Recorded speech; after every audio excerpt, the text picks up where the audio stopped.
பாகிஸ்தானிலிருந்து ஏவப்பட்ட ட்ரோன்களை இந்தியாவின் S-400 ஏவுகணைகள் தான் இடைமறித்து அளித்திருக்கின்றன. வெற்றிகரமாக பாகிஸ்தான் ட்ரோன்களை அளித்த இந்த ஏவுகணைகளின் சிறப்பம்சம் குறித்து விளக்குகிறது இந்த தொகுப்பு.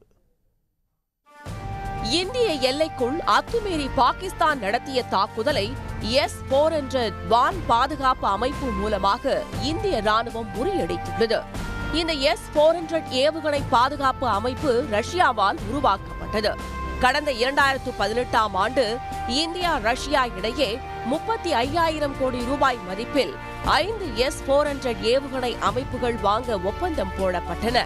இதில் 3 அமைப்புகள் வாங்கப்பட்ட நிலையில் மற்ற 2ம் அடுத்த ஆண்டு இந்தியாவிடம் ஒப்படைக்கப்படும் என்று எதிர்பார்க்கப்படுகிறது. இந்திய விமானப்படையால் கையாளப்படும் இந்த அமைப்பு 600 கிலோமீட்டர் தூரத்திலிருந்து நமது எல்லையை நோக்கி வரும் இலக்கை அடையாளம் காணும் திறமை கொண்டதுடன் 400 கிலோமீட்டர் தூரம் வரை சென்று இலக்குகளை தகர்க்கும் வல்லமை கொண்டது.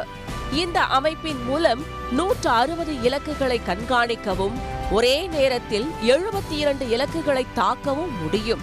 ட்ரோன்கள், மறைந்து தாக்கும் போர் விமானங்கள், கப்பல் ஏவுகணைகள், பாலிஸ்டிக் ஏவுகணைகள் உள்ளிட்ட பல்வேறு வான்வழி அச்சுறுத்தல்களை கண்காணிப்பது, பின்தொடர்வது, அவற்றை அழிப்பது போன்ற பணிகளை இவை செய்யும்.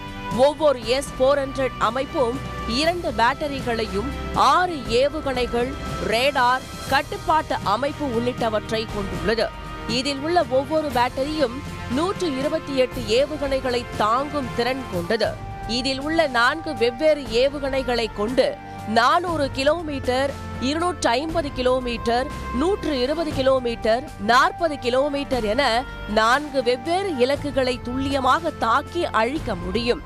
நீண்ட தூர இலக்குகளை துல்லியமாக தாக்கும் திறன் கொண்ட S-400 ஏவுகணை பாதுகாப்பு அமைப்பு தற்போது ரஷ்யா, சீனா, இந்தியா, துருக்கி உள்ளிட்ட சில நாடுகளிடம் மட்டுமே உள்ளது. இதனை வாங்குவதற்காக ரஷ்யாவுடனான போடப்பட்ட ஒப்பந்தத்தை ரத்து செய்யுமாறு இந்தியாவை அமெரிக்கா வலியுறுத்தியது குறிப்பிடத்தக்கது. உடனுக்குடன் செய்திகளை தெரிந்து கொள்ள சன் நியூஸ் பெல் ஐகானை கிளிக் பண்ணுங்க.